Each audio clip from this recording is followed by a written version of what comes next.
With the first game of the season completed, let's take a look at how my team performed and my early transfer thoughts for Game Week 2.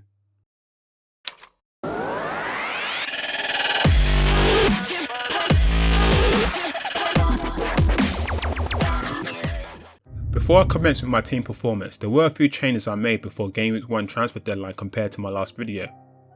In order to ensure my team had better flexibility up front, I downgraded Pedro for Wolves midfielder Neves to help fund Aguero from Man City, but at a cost of losing Arnautovic. With my concerns with Southampton defender Cedric not starting the opening game, I traded him for cheap Crystal Palace defender Aaron Wan-Bissaka. In order to accommodate these changes, my bench was weakened by swapping Crystal Palace defender Patrick Van Aanholt for Brighton's recent new signing Montoya. In addition, I traded Fulham's captain for Fulham's midfielder Ayati. These changes meant my team was now financially balanced while still accommodating a premium player in every position, which should keep me in good stead in the long term. For the opening games of the season, I got 78 points, ranking me around the 300k mark. In the My FPL Strategy League, I'm currently sitting in 180th position. Shout out to Bent FC, who's currently leading the league. If you would like to join the league, please see the details in the description below. Now let's take a look at how my team performed and what my early thoughts are for Game Week 2. My faith in Ederson paid off. Although City's opening fixture was up against Arsenal at the Emirates Stadium, Man City came on top, beating Arsenal 2-0. During the first half, Ederson made 3 saves, earning him an extra point. Furthermore, his performance was rewarded a bonus point. At the end, Ederson returned a solid 8 points. Man City have a good run of fixtures, and I'm very confident there's more clean sheets to come. Thus, I'm not looking to get rid of him anytime soon. Although both Alexander-Arnold and Robertson played, choosing Robertson proved to be the right move. The young left-back had a solid performance against West Ham, providing an assist for the opening goal. His overall performance earned him an additional 2 points, at the end producing a total of 11 points. Liverpool's next fixture is an away game against Crystal Palace. In the last 3 meetings against Crystal Palace at Selhurst Park, the Reds has failed to keep a clean sheet. But, with Robertson's overlap runs and his crossing ability, he remains a threat and a good player to have. I did in fact play Southampton centre-back Yoshida, but unfortunately he wasn't selected for the goalless match against Burnley. However, luckily for me I had Charlie Daniels on the bench. Bournemouth beat the newly promoted side Cardiff 2-0, earning Daniels 2 points for appearance and 4 points for the clean sheet. However, just before half time, Kevin Friend booked Daniels for a reckless challenge. At the end, Daniels lost a point, but still returned a decent 5 points. Bournemouth's next game is against West Ham. For now, I'm likely to keep hold of him. Crystal Palace's new rising star Aaron Wan-Bissaka had a good opening game to the season. The 20-year-old right-back was a constant nuisance, battling well against Sessegnon. He made an impressive run through Fulham's midfield, showing grit and determination before slotting an assist to Zaha to wrap the game up. His assist and clean sheet was enough to earn him all 3 bonus points, at the end returning 12 points. Crystal Palace's next fixture is a tough home game against Liverpool. However, after the Liverpool match, the next 4 games are more favourable. Thus at the moment I'm staying hold of him. Furthermore, after his fine performance against Fulham, I expect his ownership to increase, thus increasing my team value. I gambled with Everton's new signing of Carlson for a differential player in Sigurdsson, which ultimately proved to be costly. The game against Wolves turned against his head when in the 40th minute Everton skipper lunged recklessly into Jota's ankle, resulting in a red card.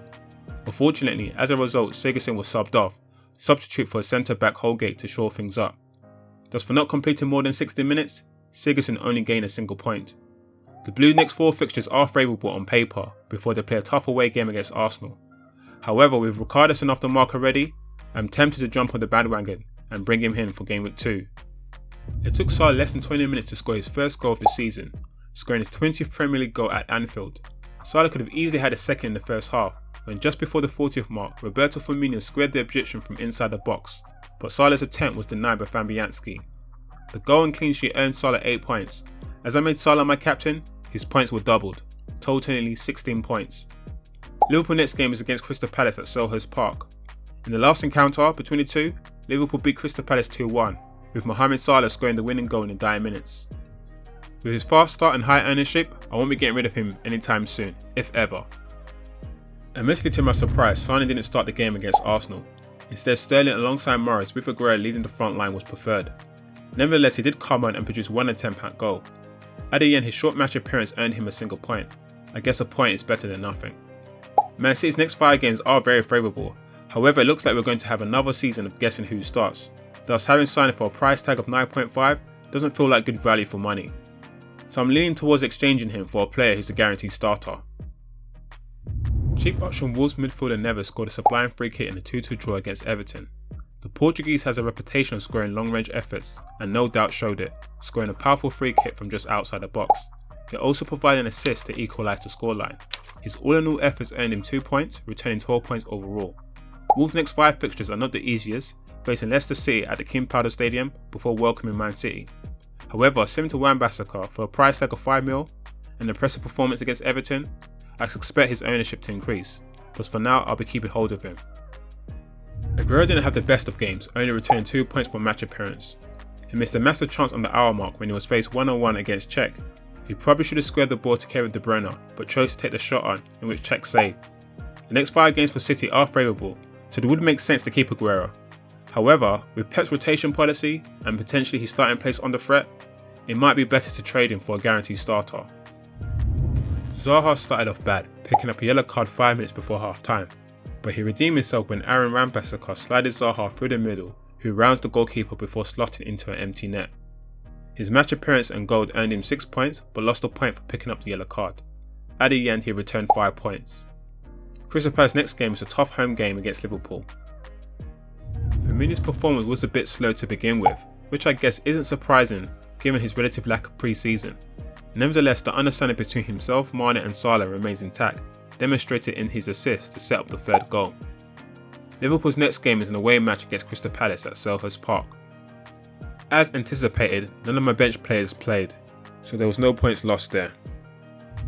So for Game Week 2 I'm contemplating 3 transfer options. Option 1 will be to jump on the bandwagon and exchange Sigurdsson for Richarlison. The benefits here is with Richarlison being a mil cheaper than Sigurdsson, I would have some money in the bank to play with for future transfer. Plus with his solid performance against Wolves, I'm sure his confidence is sky high. Or option 2 would be to exchange Aguero for Arsenal striker Aubameyang. Early signs indicates Pep's rotation policy will be in full force this season. In addition, Aguero didn't have the best of games against Arsenal. Thus, would it be better to have a guaranteed starter like Aubameyang?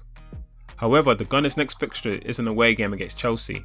The last time Arsenal beat Chelsea in the Premier League at Stamford Bridge was more than 6 years ago. So maybe it's wise to hold off Arsenal players for now. Or would it be best to trade Sane for the likes of Pogba, or maybe Dele Alli, or even perhaps Pedro? In all 3 scenarios I would have some money left over. For me, it doesn't make sense to have a 9.5 midfielder if it's not guaranteed to start. So I guess, would it be better for me to exchange for a guaranteed starter, cheaper as well? So guys, let me know what you think. Should I go for option 1, 2 or 3? Share your thoughts in the description below. As always, I'll be announcing my final team selection via Twitter for Game Week 2. Be sure to follow me, all details in the description below.